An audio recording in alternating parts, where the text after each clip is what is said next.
coffee, airplanes taking flight. Licorice branches shade your eyes. Not just blue, but rainbow skies. Snowflakes fall like powdered sugar. Swedish fish swim in the river. La la la la la la la la. Welcome to the first episode of Junk Food on the Road. She just made that name up. I did. It was awesome. So for our first episode, we were talking about this. We decided we're going to talk about Canada. because we figured we'd lay a base, right? And talk about home. It's true. We haven't been home in a while, so. Mm-hmm. There's lots and lots of really good treats that a lot of people might not know about that are in Canada as well. There's some people that there's treats that people know about too. Yeah, Timbits. Timbits, I think, are probably the most famous sort of Canadian snack. Yeah. You know. And you can get them in Dubai. Yeah, Dubai, and I think Jordan too. Maybe. Somebody said like Jordan, Dubai. I think there's 5 or 6 countries in the world. The United States. I heard they came out. They like a bunch of locations closed in the United States. Really? Yeah, maybe. Because didn't your sister say she could get them in Rhode Island? I don't know. Yeah, but she didn't tell me that they. Oh, maybe. I don't know. Maybe she talks to you and not me. I don't know. Okay. But yeah, so Timbits is definitely one of the most popular ones, but maybe we should talk about some of the lesser known ones. Like Persians. Persians. I think they're better than Timbits. Persians are pretty good. Persians are pretty awesome. The first time I saw a Persian, I was put off by the pink icing. I thought, this can't be a good thing. But it was actually, there was nothing horrible about it at all. It was all just delicious. We should give context to what a Persian is. A Persian is something that you can only get in Thunder Bay, Ontario, at one bakery. Called the Persian Man, isn't it? I think he's colloquially known as the Persian Man, but I think that there's actually another name for his shop. We could give you directions, but the best way to do is just ask anybody. Yeah, we asked a guy at the mall. There's a waiter. Yeah, at the restaurant we were eating. It's like a TGI Fridays or something like that. Some chain restaurant. Yeah, some chain restaurant. I think it was might have even been a Mike's. Might have been. And we just went in and said, yeah, somebody told us about this donut, and he just looked at us and said, It's a donut. Yeah, sort of. It's this light, fluffy donut dough, but not fluffy in the sickly sweet fluffy, but just it's like a nice fluffy donut with cream filling and pink icing on top. But the pink icing is actually really, I don't like fruit flavored icings, but it's not fruit flavored. It's just pink colored. It's just pink colored. I don't know why. And it's sort of like a cinnamon bun. I seem to remember cinnamon. There's a cinnamon flavor to it. Yeah, it's kind of got a Cinnabon flavor mixed with a donut mixed with something that was like kissed by God himself. And who doesn't like icing? Icing's amazing. Icing's my favorite. Like when I go to Cinnabon, I like the icing. That's my favorite part. Yeah, that's pretty good stuff. Yeah. But Cinnabon's not a Canadian. No, Cinnabon, no. But you can get it in Canada. Yeah. You can get it at Eglinton subway station in Toronto. That is the best idea in the world. I think all subway stations in the world should have a Cinnabon in it, because a lot of subway stations smell really bad, and a Cinnabon basically eliminates that. Yeah. The weird thing is you can only get a Cinnabon at Eglinton station if you're actually inside the subway system. Which I think is, obviously it works. It's been there forever, so. Yeah. I feel sorry for the people who live there that don't take the subway. I guess so. They have to pay a token. Bathurst station has a bakery too. That always has a nice smell. That's true. Yeah. And that's outside. That's right at the top of the stairs, but it's still. You have to pay to go in. The turnstiles? Yep. That was my station for so many years too. I don't even remember that. So what about outside Toronto? What do you think? Well, because Toronto, we're always going to talk about Toronto because that's. If you want to go all the way east to Newfoundland, there's a few things, but what's really neat about Newfoundland is that they've retained a lot of sort of the old British things. Like you can get a spotted dick there, and nobody giggles. What's a spotted dick? It's sort of, well, the way they do it in Newfoundland is that they make it kind of like it looks like a Twinkie, but it tastes like a nice solid pound cake. And there's nothing in it? Chocolate chips. So the spots. I see. So it's a long thing with spots. Yeah. So it's not just an ironic name. I am going to make no representations whatsoever about the name. I see. Well, I'm actually working on another podcast later. It's going to be the history of things, so maybe I'll look at the history of the spotted dick. Look at the history of the spotted dick. Yeah. Go ahead. I think that's appropriate. Yeah. And, there's other things. There's, like, toffees and things you can get in. I haven't spent much time in Newfoundland, but there are sort of toffees and things. And I swear to you, the best lemon meringue pie comes out of Newfoundland. That's weird. Because there's no lemons there at all. My grandmother was from Newfoundland, and she made the best lemon meringue pie. And I remember going to a diner there and ordering the lemon meringue pie, just sort of for the nostalgia, thinking, well, this is going to be nothing like my Nana's lemon meringue pie. Exactly the same. I see. So there's a recipe delicious. There. I think they just used the instructions off the back of the sheriff box. Maybe they use lard instead of Oh, definitely. Newfoundland is the land of lard. I think Persians use lard too, though. Its whole culture is based on fat back and molasses. I think we can safely say that most of our favorite treats coming out of Canada, particularly baked goods, are probably using lard. You know what? Speaking of molasses. She's pointing at me now. I'm pointing at him now. Fresh baked bread smothered in molasses. That is a home-style treat from Newfoundland that's really good. Sounds like it could be from the South U.S. as well. We all came from the same place in the true. first place anyway. At least the first settlers did. I think that was France. Well, you also mentioned before we started this about spudge. Spudge. Potato-based fudge. Prince Edward Island. Yep. So instead of sugar, they used potatoes. I think potato starch. It's a potato starch, and I don't know if it's just instead of sugar, because it's sweet, for sure. But they do, it's not got the same amount of sugar as most. From what I understand, there are several spudge makers, but there's one in particular, and I've reviewed it. You can check it on candycritic.org. But, and she actually makes it look like a little baked potato with little candied stuff on top, and it was really cute and very good. It was delicious. It was very good. That was one of the best potato-based fudges I've ever had. Might be the only one at this point, but I can't. No, well, I had sort of some things out of Japan that were potato-based fudgy things, so it's possible. But that was definitely well worth trying. So. And then moving west, Quebec. Oh, Quebec. Quebec has got some of the best stuff. Quebec. I mean, any place that still isn't ashamed of calling it sugar pie. Sugar pie. I mean, you're not bearing the lead in the headlines there. Sugar pie is sort of like pecan pie. Yeah. But with more sugar and zero pecans. Yeah. If you ever have a French Canadian friend and they ask what they can bring for like a dinner thing, just say dessert and you'll be satisfied. Yeah.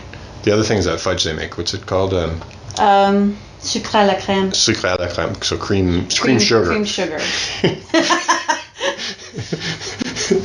So pretty much it's pretty descriptive. Yeah, it is. It's just creamy, sugary fudge thing. It's like fudge, but it's like really just creamy and sweet. It's amazing.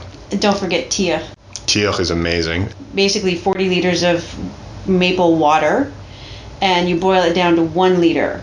And notionally, it's when it gets to that point that you take a ladle full and you spread it out on the snow and it freezes, and then you wrap it up in a... Well, when I was a kid, we didn't mess with the popsicle sticks. We just pulled it off the snow and ate it. But, the gentle folk like to wrap it up. The fairground version is on a stick. On a stick. But... which I think kind of ruins it. There's nothing like taking a glob of like recently candied maple syrup just out of the snow and popping it in your mouth. It's just amazing. Yeah, the stick one, the problem with that, like I'd rather it was smaller bits, because I find the stick one, you kind of chewing on it. Well, and then it tastes like wood when you get down to the middle. Actually, I like chewing on the stick after, because then it's got kind of a maple syrupy, woody flavor. I totally disagree with that. That's awesome. I like the pure maple, because well, my grandfather used to make maple syrup at his farm, so that was the real stuff. But you go to the fair and they heat up the maple syrup. It should be fresh from that year anyway, I'm sure. And then many Canadians will be snobby about their maple syrup, and we deservedly should be, because we make the best maple syrup in the world. Well, that's true. But there's a lot of people don't know that there's 3 grades of maple syrup. There's the light, the amber, and the dark. And Amber's the touristy most popular. Amber's the touristy most popular, and it's richer and more flavorful than the light. In French, it's clair, ambré, foncé. But the real sort of maple syrup snobs like the light maple syrup, the clair, because they think that's the purest.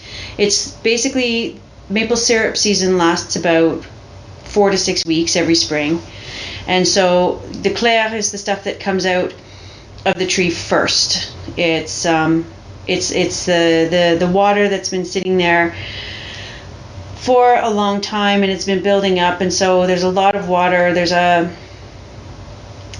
don't really know all the technical details for it, but it's a lighter in color, and it has a finer, lighter taste to it. And then the ambré, or the amber, comes out sort of in the middle of the season, and it's the water doesn't spend as long as in the tree, and there's not as much water, so it's drawing out more impurities. And then the dark is at the end of the season, and so it's just bringing out sort of the last bit. There you go. Yeah. You're maple syrup shopping. Yeah, it's when the water isn't running as fast. So you get the clear, the faster the water runs, the clearer it is, and that happens earlier in the season. I like the darker stuff myself. I like the amber. But that's just. And now here's I'm not snotty enough for the light to the clair. I personally think they just market it so that way tourists buy the crappy stuff, and then we can keep the good stuff. Yeah, but I don't think that the tourists buy the dark either. I think they buy the light. The light. Oh, so they're marketing the light as like the best stuff, so that we can just have all the amber for ourselves. Exactly. So okay. Well, let's move on. I mean, we've done sort of Ontario. We've done the East. I don't really know much about the West. We need to talk about. Well, the West is all about beef, I think. So, but we haven't talked about butter tarts. Butter tarts, too. That's another Canadian thing. That's a Canadian thing. But that's. I mean, okay. What's the difference? That's pan-Canadian. You know. Okay. Yeah. Let's talk about butter tarts for a second, and then I'll move west. Okay. Okay. Butter tarts. Are butter tarts an Ontario thing? I mean, I always associate them because I've always had them in Ontario. I don't know if they go out west or east. I mean, my Quebec grandparents made them, but they were also from like the British Isles, so. Yeah, I love butter tarts. I mean, butter tarts and sugar pie is different but similar. Yeah, butter tarts are less sugary, more buttery. Like the filling is a little. I think it's a little gooier too. Like gooier, yeah, and often has raisins. Oh, I love raisins. I don't like raisins. You don't like butter tarts? I love butter tarts. If they don't have raisins. Yeah, my mom used to bake them without raisins for me. It's fair enough. Yeah. How important is the crust in a butter tart? Very important. Yeah. Well, I mean, because it's so gooey, you need a solid enough crust to hold it together properly. But it can't be too solid that it crumbles when you bite into it. It needs to be soft enough to give you that. To bite through. To bite through without making the whole thing fall apart. See, for me, I can't eat a butter tart without having a small little lemon tart at the same time. Because when I was a kid, my dad used to buy. You can get those 2 packs of tarts. You used to be able to get these 2 packs of tarts, and you could get either butter tarts or lemon tarts. That's generally the 2 most common types you could get. And I really actually, and I love it because you eat the lemon tart, and then it's like really sour. It's still got that kind of soury, and then you eat the butter tart, and it cools the sour down in your mouth. So you have one of each. So if you have a friend, you buy 1 package of each, and then you share. That's a good way to go. And in fact, the last time I had a butter tart was last time we were in Canada. I went to Nathan Phillips Square, and there was a farmer's market, and I bought a butter tart there. It was amazing. Huh. I don't remember the last time I had a butter tart. I think it was years. Maybe I should make some. I won't eat them. Okay, so you were talking about going west. Going west. Okay. I mean, we covered Thunder Bay. Yeah. The Persians. That's about as... That's almost in the prairies. Almost. Because I'm really not sure what... I think they eat a lot of pie. I don't know, though. Potato chips, I just remember visiting a farm in the prairies. Then there was pie every day. But that could have just been that family. There's potato chips, though. Potato chips. But let's talk about British Columbia. Okay. Because that is where Nanaimo bars come from. Ah, the Nanaimo bar. The Nanaimo bar is the one treat that I cannot say no to. I find that weird. I just love it. It's so coconutty. Yeah, I can get past the coconut because of the custard and the chocolate. I don't like coconut, I'll admit, but in a Nanaimo bar, I overlook the coconut. I can't. I mean, I enjoy Nanaimo bars. I don't mind them. I don't hate coconut. I generally don't. Not a big fan. That's hilarious because I usually hate coconut. Like, I can live with coconut. I'm never like, I would never seek out coconut-based treats, but I'll go for them. But then Nanaimo bars, I'm like, That's really cool. I'd rather have a good butter tart. I would take a Nanaimo bar over just about anything. Anything? And the last time you had Let me think. I mean, food-wise. I mean, obviously, I'm not like, we're food-wise, going to kill this puppy or give you a Nanaimo bar. I think you'd be like, well, spare the puppy, and this really sucks. Well, if I had to choose between like a Nanaimo bar and a really nice prime rib roast, I don't know. I might. That's a tough one. That's a tough one. So the perfect meal for you would be a prime rib roast, like a nice prime rib roast with a Nanaimo bar. For dessert. For dessert, yeah, not together. No. Would that work for you? I don't know, because there's also like I think we'd have to go to Calgary Montreal to get that. smoked meat and. Oh yeah, Montreal. Yeah, we didn't even get into that. Well, this is not really a snack. No, it's not. Well, I mean, but yeah. It's not junk food. Well, it's not exact. If you're for some reason trying to stop eating fat, it's not really the place to go though. You can get it lean, but why would you? Why would you? Yeah. Medium at the very least. You have to get medium. This is Montreal smoked meat, by the way. Montreal smoked Schwartz's Deli. Best Montreal smoked meat. It is the only Montreal smoked meat really left. It's in the sort world. of the original. It's the only one left, really. Yeah, Ben's closed. Yeah, it was Ben's had the best pickles. Ben's had, although I like the pickles at Schwartz's too. They're okay. Yeah. I mean, they're not. To me, the perfect smoked meat and pickle would be smoked meat from Schwartz's and a pickle from Ben's. Yeah. Just because Ben's are just the taste is the same, but they're just a little bit crispier, crunchier. And who doesn't like a crunchy pickle? But Nanaimo bars. Apparently, the Nanaimo bars were actually invented in Nanaimo, British Columbia, on Vancouver Island. But I understand that Americans call them New York bars. That's just blasphemy. Uh-huh. That's horrible. Uh-huh. I think probably our next podcast, the next one we post will be about Americans, so we'll have to... American treats? I think so. So we should talk about that. How much... Well, we'll get into that. I have to think about what American treats there are. I know, isn't it weird? Because one of the things, a lot of treats that are American aren't really American. So it's kind of an interesting thing. But we'll get into that with the American one. What about pancakes? Where do pancakes come from? Yeah, because pancakes are pretty quintessential Canadian. Pretty Dutch. French, they are pretty Dutch, but they're different. A little bit. Dutch pancakes. The are big different. Dutch pancakes are still pretty But thick. we should talk about that when we go to Netherlands. Yeah, we'll talk about that. When we talk about the Netherlands. Yeah, I've never really researched where pancakes come from. I could do another history of stuff. Because it's kind of a quintessential American thing too. Hmm. But the big fluffy because crepes are French, and the Quebecois crepes are sort of like a hybrid between. I don't like Quebecois crepes. I don't mind them. I find them, they're rubbery. Drenched in fresh maple syrup, that's still warm from the fire. You don't that's take good away stuff. the pancake, and then you're just enjoying lovely maple syrup, and the pancake's just a... No, to me because I mean the sort of English Canada pancakes are sort of light and fluffy, Cakey. and cakey, and they soak up the stuff. Whereas the Quebecois ones are a little bit more They remind... substantial. To me, they remind me of rubber, and they just rubbery. don't... They're a little rubbery, and I like that. I like that because they don't soak up the maple syrup. They accompany the maple syrup. I like the idea of challenging your pancakes to soak up as much maple syrup as possible. Ordinarily I agree, but during maple syrup season, I just like to have that French crepe that holds up against the Quebecois French crepe that holds up against the maple syrup and holds it off a bit. I like that. I like my maple syrup to drip off my pancake a little bit. I think that's a pretty good starter. Yeah? Yeah, we've been going for almost 20 minutes. Okay. Seems to go quick. I think we've covered Canada from coast to coast, but we've left a big gap in the middle. I'll be honest, I've never really explored the middle of Canada. We'll have to I've do been that. to Saskatchewan so many times, I should know. I have family in Manitoba. There's good strawberries, I remember. That's about it. Strawberry shortcake.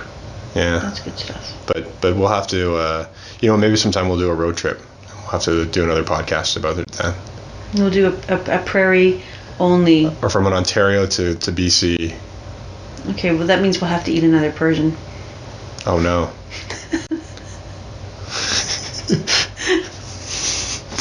This has been Chris. And Allison. Bye bye. La la la la la la la. La la la la la la la. Concrete turns to golden white. Toffee airplanes taking flight. Licorice branches shade your eyes. Not just blue but rainbow skies. Snowflakes fall like powdered sugar. Swedish fish swim in the river. La la la la la la la la la la la la la la. La la la la la la la la la la la. Candy bars, skyscrapers tower above. Pink and yellow peeps fly like doves. Gummy bears just walk the streets. You never know who they might greet. Marshmallow taxis drive on ground. Bubblegum balloons get floated around. La la la la la la la la la la. La la la la la la la la la la la. Clouds made of sugar daddies rain caramel drops.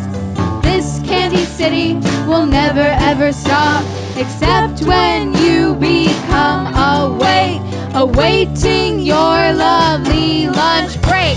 You're just an average human being, not doing anything to benefit humanity. La la la la la la la la la la la la la la la.